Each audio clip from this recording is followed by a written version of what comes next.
하나님, 오늘도 주님과 함께 하루를 시작합니다.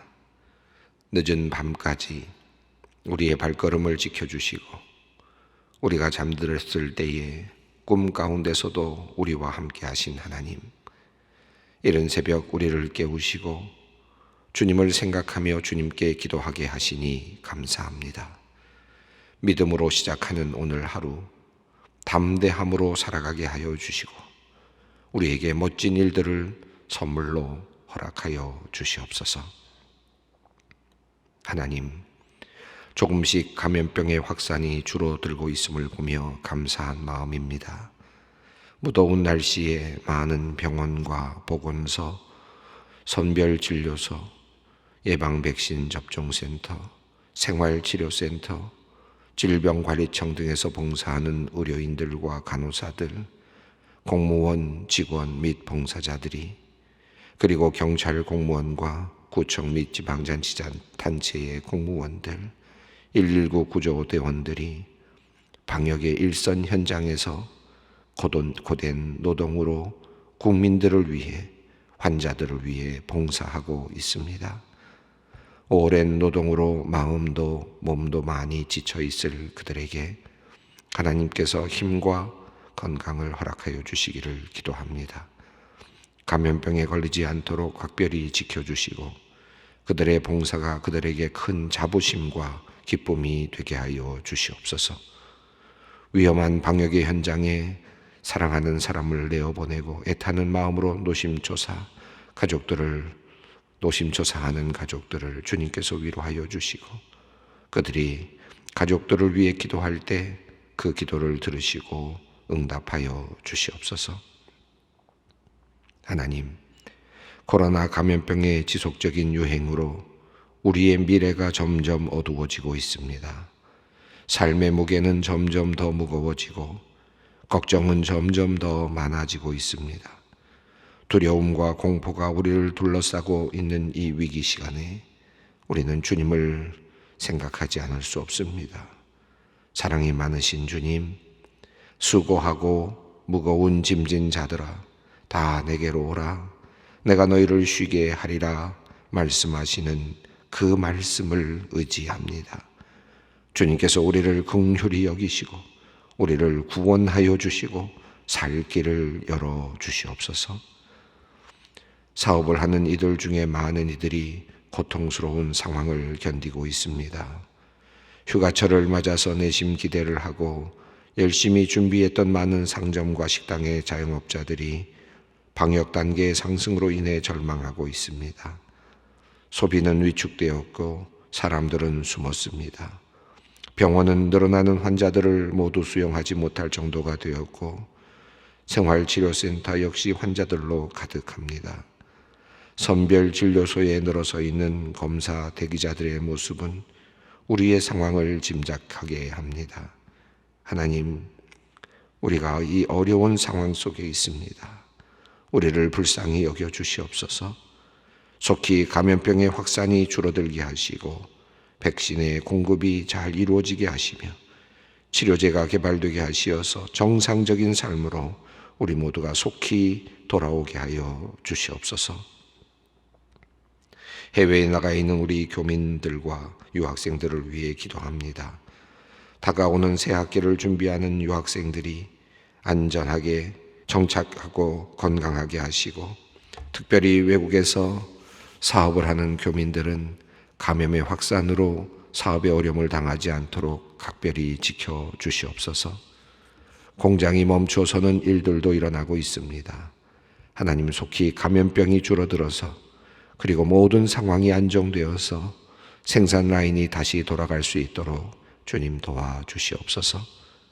각 나라에 흩어져 있는 사람들 또 그들을 돕는 외교관들도 주님께서 지켜주시기를 기도합니다. 우리 교민들을 지혜롭게 잘 돌보게 하여 주시옵소서. 해외에서 외교관으로 근무 중인 우리 성도님들, 해외 지사에 파견 중인 우리 성도님들, 해외에서 기업을 운영하는 성도님들을 주님께서 감염병으로부터 지켜주시고 필요한 모든 것을 공급하여 주시옵소서. 하나님, 감염병이 계속 확산되는 가운데 어린아이를 돌보는 젊은 엄마 아빠들, 그리고 손주 손녀를 돌보는 할머니 할아버지들이 많이 지쳐 있습니다. 아이들은 아이들대로 신경이 날카로워져 있고 보호자들 역시 힘겨운 노동으로 마음도 여유가 많이 없어졌습니다. 하나님, 먼저 우리 부모님들에게 너그러운 마음, 넓은 마음을 주시옵소서. 또한 아이들을 허락하신 하나님께 감사하는 마음을 허락하여 주시옵소서. 넘치는 사랑이 우리의 지친 일상을 압도하게 하셔서 언제나 기쁨과 감사가 충만케 하여 주시옵소서. 아이들과 씨름에도 지치지 않을 체력과 건강을 내려주시기를 기도합니다. 특별히 휴가와 방학 기간에 우리의 모든 가정들이 하나님께서 주시는 평안으로 가득하게 하여 주시옵소서. 작은 일 같으나 빨리 해결이 되어야 하는 문제들을 가지고 기도하는 가정들이 있습니다. 집이 팔리기를 기도하느니, 전셋집이 나가기를 기도하느니, 또 전셋집을 얻기 위하여 기도하느니, 취직의 문제로 기도하느니, 이런저런 자격시험을 치르고 결과를 기다리느니, 사춘기 아이들의 문제로 고민하는 이 작은 병이지만 늘 자신을 지속적으로 괴롭히는 증상들로 힘들어하느니, 하나님께서 이들의 기도를 아십니다. 주님, 사소한 일까지도 주님께 아뢰일 때 이들의 작은 믿음을 보시고 치유의 은혜를 내려 주시옵소서. 기도 응답의 경험을 통하여 우리 모두가 한 걸음씩 주님께 더욱 가까이 나아갈 수 있게 하여 주시옵소서. 하나님, 우리의 육체를 위하여서도 주님께 기도합니다. 우리 몸속에 혹시 악한 세포들이 자리하고 있다면 하나님의 능력으로 모두 물러가게 하여 주시옵소서. 잘못된 습관으로 인한 몸의 불균형과 나태함으로 붙은 여러 가지 몸의 이상한 징후들이 모두 생명의 능력으로 사라지게 하여 주시옵소서. 건강한 몸으로 주님을 섬길 수 있도록, 가정을 돌볼 수 있도록 주님께서 전능하신 창조의 손으로 우리를 보호하여 주시옵소서. 오늘도 주님의 말씀 앞으로 나아갑니다. 늘 설레는 마음입니다. 말씀하여 주시고 우리의 영혼이 큰 기쁨으로 가득하게 하여 주시옵소서. 우리 주 예수 그리스도의 이름으로 기도드리옵나이다. 아멘.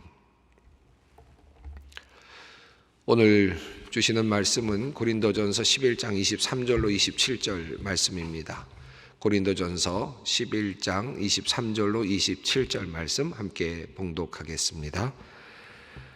내가 너희에게 전한 것은 주께 받은 것이니 곧 주 예수께서 잡히시던 밤에 떡을 가지사 축사하시고 떼어 이르시되 이것은 너희를 위하는 내 몸이니 이것을 행하여 나를 기념하라 하시고 식후에 또한 그와 같이 잔을 가지시고 이르시되 이 잔은 내 피로 세운 새 언약이니 이것을 행하여 마실 때마다 나를 기념하라 하셨으니 너희가 이 떡을 먹으며 이 잔을 마실 때마다 주의 죽으심을 그가 오실 때까지 전하는 것이니라.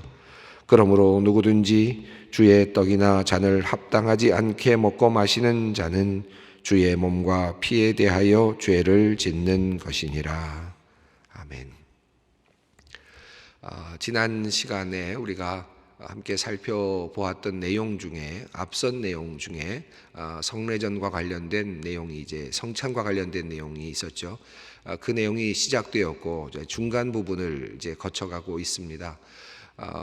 사도 바울이 너희에게 이 문제만큼은 칭찬할 수 없다라고 그렇게 이야기를 하면서 시작한 그런 말씀이고, 주의 만찬, 너희가 주의 완찬에 온전히 참여하지 못하고 있다라고 그렇게 말합니다. 너희가 모여서 주의 만찬을 제대로 참여하지 못하고 있다라고 하는 이야기를 하고 있었습니다. 지난 시간에 잠시 말씀을 드렸습니다. 당시에 왜 이런 일이 일어났는지에 대해서 여러 가지 이제 그 상황에 대한 묘사들이 또 연구들이 있어 왔고, 제가 지난 시간에 한 가지 사례를 말씀을 드렸습니다. 당시에는 아마도 가정집에서 모여서 예배를 드렸을 가능성이 높고요. 특별히 예배당이라고 하는 건물이 없었기 때문에 처음에는 회당에 모여서 예배를 드렸지만 그러나 회당에서 계속 이제 자꾸 쫓겨나는 일들이 일어났고 또 계속해서 분쟁이 일어나면서 그들이 이제 어느 집에 모이는 일들이 일어났죠. 사도행전을 보면서 우리가 그 사실을 확인할 수 있었는데 고린도 교회도 아마 어떤 집에 모였을 가능성이 높습니다. 뭐 작은 집은 아니었을 테니까 큰 집에서 특히 고고학적인 연구에 따르면은 사적인 어떤 집에서 큰 집에서 예배당처럼 사용하면서 예배를 드렸던 흔적들이 많이 발견되고 있습니다. 그 이야기를 제가 드렸는데 그 예배를 드릴 때 특히 매주일마다 그들이 예배를 드릴 때 성찬을 거행했는데 그 성찬을 거행할 때 그들은 고린도 사람들이 특별히 그 지역 사람들이 음식의 문화 속에서 드러나고 있는 그 방식을 그대로 적용하면서 아마도 음식 예절을 지키지 않았겠느냐 하는 이제 그런 연구들이 있습니다. 이미 말씀을 드렸습니다마는 특별히 이제 한정된 식당이라고 하는 공간에 이제 9명 내지 10명 정도밖에 들어가지 못하는 그런 공간, 그리고 이어지는 그 다음에 또 조금 더 넓은 공간, 그리고 또 바깥에 있는 안뜰, 이렇게 해서 대부분의 사람들은 안뜰에서 30-40여 명이 모여서 예배를 드려야 되는 그런 상황이 되었다. 그리고 이 로마의 방식은 안에 들어가는 음식과 또 중간에 있는 음식 그리고 바깥에서 먹는 음식은 달랐다라는 것이죠. 그런 내용들에 대해서 제가 지난 시간에 말씀을 드렸습니다. 또 다른 연구들도 있는데 사실은 이제 그 당시의 그 상황을 이제 묘사하고 있는데 예배를 드리는 시간이 대략 아마도 저녁이었을 가능성이 높습니다. 왜냐하면 그 당시로서는 주일이라고 하는 날이 특별하게 공휴일로 지정되지 않았던 당시였기 때문에 일반적인 일상적인 일을 하는 그런 날이었죠. 그러니까 함께 일을 하고 돌아와서 또 때로는 사람들이 여기저기서 일을 하고 돌아와서 저녁에 모여서 예배를 이제 드리는 상황이 되었는데 그 예배를 드리는 상황 속에서 이제 이 상류층 사람들은 귀족들은 먼저 올 수 있었죠. 일거리가 없었을 것이고 또 뭐 놀고 먹어도 되는 정도였을 테니까 또 뭐 철학적인 어떤 연구를 하거나 토론을 하거나 이런 일들을 하면서 그렇게 살았던 사람들이 귀족들이었으니까 상류층 사람들은 언제든지 모일 수 있었습니다. 그러나 빈궁한 사람들은 나가서 노동을 하고 일을 하고 그리고 나서 일이 다 끝난 다음에 모여야 되는 그런 상황이기도 했습니다. 그래서 그들이 나중에 이제 예배당에 오게 되는데 먼저 온 사람들은 자기들이 음식을 먹었고 나중에 오는 사람들은 배가 고픈 상태에서 왔지만 그들은 이제 먹을 수 없는 상황이 되는 이제 그런 또 그런 연구들도 꽤 있습니다. 그러니까 어쨌든 간에 지금 바울이 고린도 교회를 향하여서 이 일만큼은 내가 너희를 칭찬할 수 없다라고 말을 하고 있는데 성찬을 받는 그 자리에서 애찬과 성찬이 함께 이제 공존했던 그런 자리였는데 성찬을 받는 자리가 도리어 배고픔의 자리가 되고 또 차별의 자리가 되는 참 안타까운 현실. 너희가 모이기 위해서 모였는데 다시 말하면 연합하기 위해서 모였는데 도리어 너희들의 모임이 도리어 분열을 만들고 있다라고 말하면서 이것만큼은 너희에게 칭찬을 할 수가 없다 이렇게 이야기를 했죠. 자, 그리고 나서 이제 오늘 본문은 바울의 그 유명한 성찬 제정과 관련된 이제 내용입니다. 우리가 아마 목사님들이나 또 성찬 목사님들께서 가장 성찬식 때 가장 많이 인용하시고 또 읽어 내려가시는 그런 이제 성경 구절이기도 하고 여러분께서는 성찬식 때마다 적어도 한 번 이상은 들으셨을 그런 귀한 본문이기도 합니다. 예수님께서 직접 이제 그 공관복음에 보면 예수님께서 직접 이제 성찬을 제정하시는 내용이 나오죠. 마지막 만찬으로 그렇게 떡을 드시고 잔을 드시고 제자들에게 주시면서 말씀하시는 내용들이 이 공관복음에 나타납니다. 그런데 이 사도 바울이 사실은 직접 그 자리에 있지는 않았음에도 불구하고 부활하신 주님을 만난 후에 사도들로부터 전승을 받은 그 성찬의 예를 다시 설명을 하는 겁니다. 자, 그러면서 23절부터 27절까지가 성찬 제정과 관련된 아주 주옥 같은 말씀으로 이어지고 있습니다. 한국 교회도 그렇고 대부분 많은 교회들이 이 본문을 성찬과 관련된 매우 중요한 말씀으로 이해를 하고 있습니다. 아마도 이 말씀은 초기 교회가 아주 중요하게 성찬의 의미로 다루었던 그런 해석이기도 하고 동시에 성찬의 의미도 담겨 있다고 할 수 있겠습니다. 자, 23절 말씀 우리가 잘 아는 말씀 또 읽어봤고 또 들어봤던 말씀인데요. 읽어보겠습니다. 내가 너희에게 전한 것은 주께 받은 것이니 곧 주 예수께서 잡히시던 밤에 떡을 가지사. 자, 여기서 중요한 것은 내가 너희에게 전한 것은 주께 받은 것이니 라고 했습니다. 자, 그러니까 이것은 내가 그냥 만들어서 주는 것이 아니고 또 이 성찬은 그저 어떤 사람들에 의해서 만들어진 발명품이 아니다. 이것은 예수 그리스도로부터 기원했다. 예수 그리스도께서 마지막으로 제자들과 함께 식사하셨던 바로 그 자리로부터 기원한 것이다. 그래서 이것은 주님으로부터 기원했고 주님의 권위로부터 나오는 것이다 라는 그런 의미이겠습니다. 자, 그래서 내가 지금 전한 것은 다시 말하면 내가 너희들에게 교회를 설립하고 너희들에게 예배를 드리면서 행하고 가르쳐 주었던 것, 늘 함께 했던 그 성찬, 주님의 만찬은 이런 뜻이죠. 내가 너희에게 전하여 준, 내가 너희들에게 가르쳐 준, 너희들 앞에서 행하고 함께 먹고 마셨던 그 성찬은 내가 너희에게 전하여 준 것은 주님으로부터 받은 것이다. 주님으로부터 기원한 것이고 주님의 권위 아래서 나온 것이다 라고 그렇게 얘기를 합니다. 자, 그러면서 그 기원으로 다시 돌아가죠. 다시 생각을 하도록 합니다. 곧 주 예수께서 잡히시던 밤에 떡을 가지사. 예수 그리스도께서 잡히시던 마지막 만찬으로 이제 다시 가도록 합니다. 떡을 가지사. 자, 24절이죠.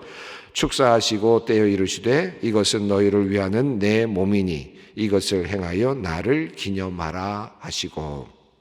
여기 떡을 가지사 축사하시고 떼어 이르시되 이것은 너희를 위하는 내 몸이니 이것을 행하여 나를 기념하라 하셨다. 라고 바울이 이제 정리를 했습니다. 여기서 이 공간복음에 나오는 그 성찬 제정사도 마찬가지지만 우리 예배학자들이나 또는 많은 학자들이 이 안에서 특히 성찬식에 꼭 필요한 네 가지 행위를 이야기를 합니다. 네 가지 행위는 첫 번째는 떡을 가지사, 떡을 잡고라고 하는 이제 그런 의미죠. 테이크입니다. 그래서 떡을 가지시고 그리고 축사하셨다, 블레싱을 하셨다. 두 번째 단계는 축사이고요. 그리고 세 번째는 떼었다라는 말은 브레이크했단 말, 부셨다는 뜻입니다. 떼었다는 말은 이제 나눌 수 있도록 나누었다라는 떼었다라고 하는 표현입니다. 그리고 나서 이제 여기에는 나타나지 않지만 공간복음에 나타나죠. 제자들에게 주시면서라고 말씀하셨는데 주시는 행위, give라고 하는 그런 이제 하나의 또 다른 액션이 있습니다. 그래서 집는 행위, 테이크하는 행위, 그다음 블레싱하는 행위, 그리고 브레이크하는 행위, 그리고 나서 주는 행위, 기부하는 행위 이렇게 해서 네 가지 액션을 fourfold 액션이라고 해서 이 성찬에서 매우 중요한 행동 양식으로 그래서 우리 예배를 인도하는 분들은 이 네 가지 행동을 이제 꼭 하도록 그렇게 교육을 하고 있습니다. 자, 그런데 바울은 지금 이 내용을 이제 설명하고 있는데 떡을 가지사 축사하시고 떼어서 이르시되 주시면서 이르시되라는 말이 생략됐겠죠. 이르시되 이것은 너희를 위하는 내 몸이다라고 말했다. 여기서 너희라는 말이 그러니까 공동체를 위하는 것이죠. 너 개인 한 사람이 아니라 너희들 공동체를 이제 의미합니다. 공동체를 향하여 주시는 초대 교회 또 교회를 향하여 주시는 그런 의미이다라는 것이죠. 이것을 행하여 나를 기념하라 하시고 이 번역을 이제 이렇게 하다 보니까 기념한다. 이것을 행하여 나를 기념하라 하셨으니까 기념하면 되는 거 아니냐.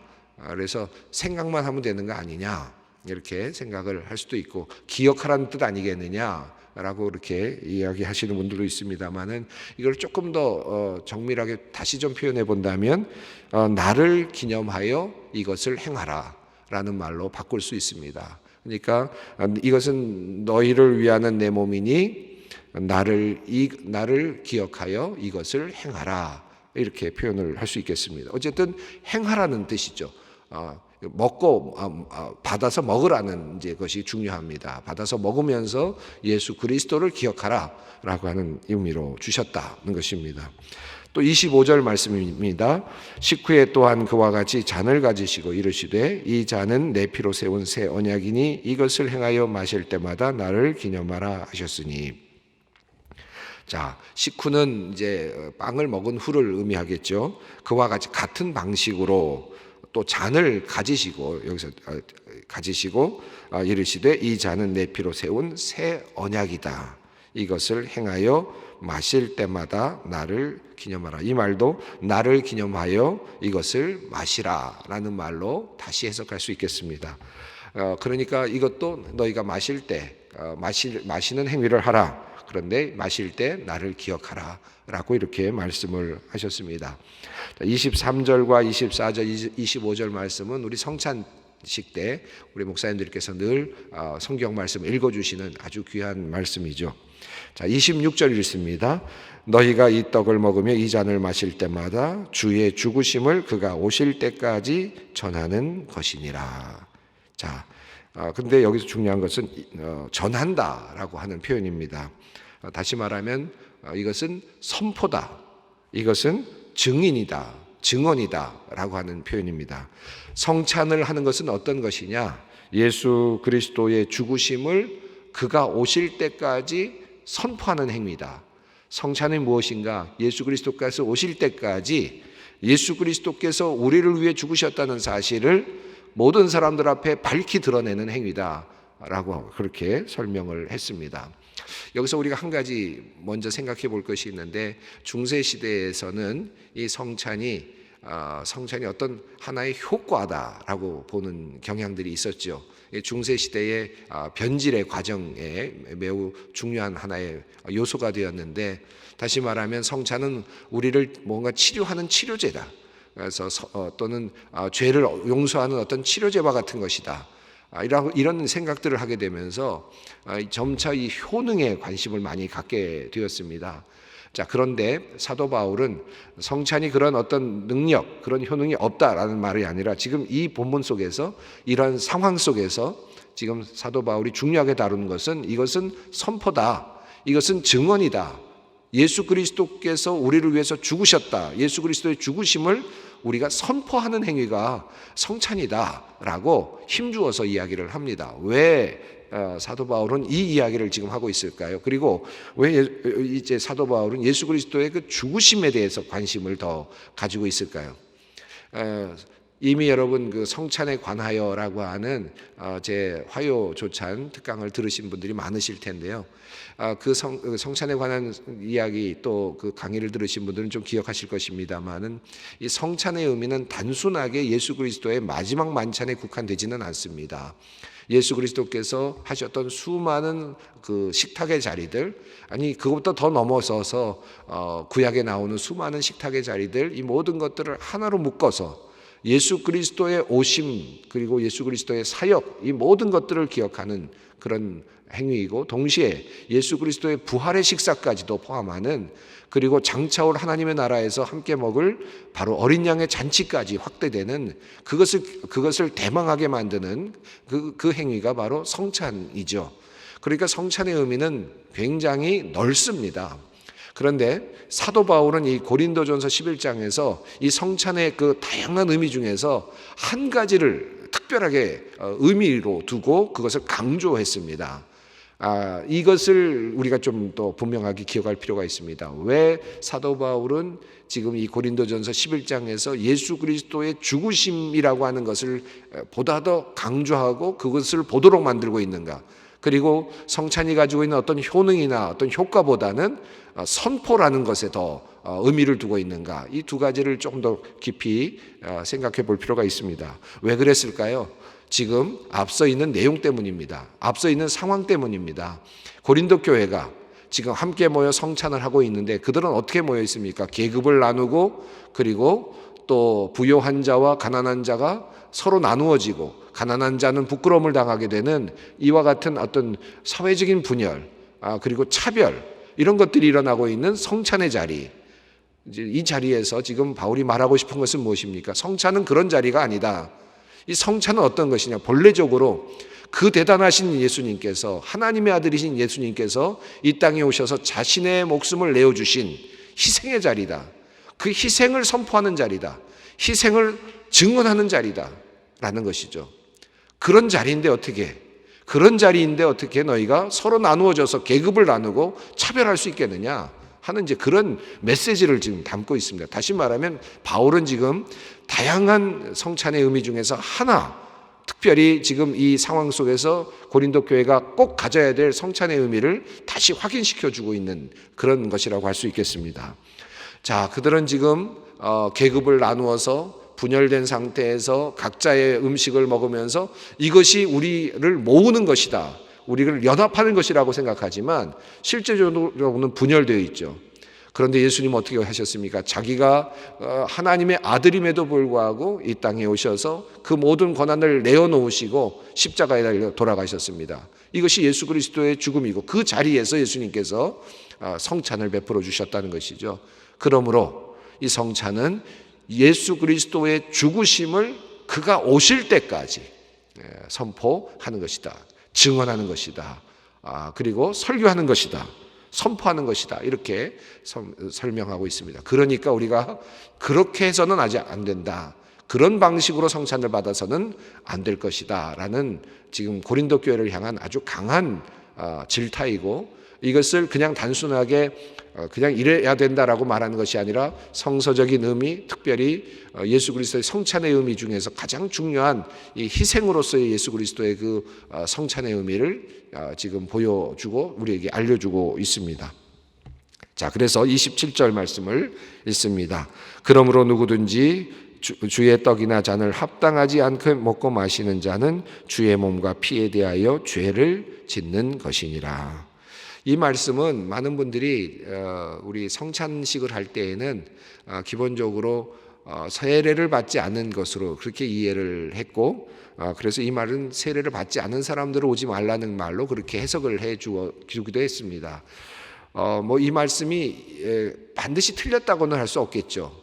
초대교회로부터 성찬은 항상 세례를 받은 사람들만 받을 수 있었기 때문에 성경에는 세례를 받지 않은 사람들은 성찬을 받을 수 없다라는 하는 분명한 문장은 없습니다. 그러나 이제 그 문장을 이 27절 말씀으로 대신 이해하고 세례 받지 않은 사람들은 성찬을 받을 수 없다, 이렇게 해석하는 경향이 있어 왔죠. 그러나 이 본문의 흐름으로 본다면 세례를 받았느냐 안 받았느냐를 가지고 지금 가늠하는 것이 아니라 공동체를 살피고 또 분열을 살피면서 살피는 사람들은 성찬을 받을 수 있지만 공동체를 분열시키는 사람은 성찬을 받아서는 안 된다.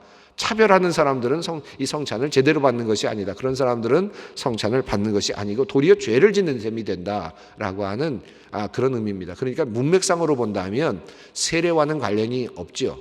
그러나 우리는 기독교에는 세례와 관련을 지어서 해석해 왔고, 또 전통적으로 역사적으로도 세례와 성찬은 항상 연결되어 있었다는 사실은 기억할 필요가 있습니다. 도리어 이 말씀은 세례를 받았느냐 안 받았느냐를 넘어서서 도리어 공동체를 배려하는 사람들, 그러니까 공동체를 배려하지 못하는 사람들, 분열을 만드는 사람들, 가난한 사람들을 부끄럽게 만드는 사람들은 성찬을 받을 자격이 없다 라고 하는 어떤 삶의 자리를 지금 이야기하고 있다라고 이렇게 이해하는 것이 더 좋겠습니다. 자, 오늘 하나님께서 주시는 이 성찬에 대한 내용을 지금 우리가 살펴보고 있는데, 진정한 그리스도인 공동체를 만들어가는 예수 그리스도의 만찬, 주님의 만찬, 그런데 그 만찬은 주님의 죽으심을 그가 오실 때까지 증언하는 것이다 라는 이 바울의 귀한 관점, 또 그 선포, 이 말씀을 꼭 기억할 수 있었으면 좋겠습니다. 과연 우리가 이 성찬을 통해서 그것을 선포하는가, 하나됨을, 예수 그리스도의 죽으심을 선포하는가 한번 기억하면서 오늘 또 기도의 자리로 나아가도록 하겠습니다. 함께 기도합니다. 하늘에 계신 우리 아버지, 아버지의 이름을 거룩하게 하시며 아버지의 나라가 오게 하시며 아버지의 뜻이 하늘에서와 같이 땅에서도 이루어지게 하소서. 오늘 우리에게 일용할 양식을 주시고 우리가 우리에게 잘못한 사람을 용서하여 준 것 같이 우리 죄를 용서하여 주시고 우리를 시험에 빠지지 않게 하시고 악에서 구하소서. 나라와 권능과 영광이 영원히 아버지의 것입니다. 아멘.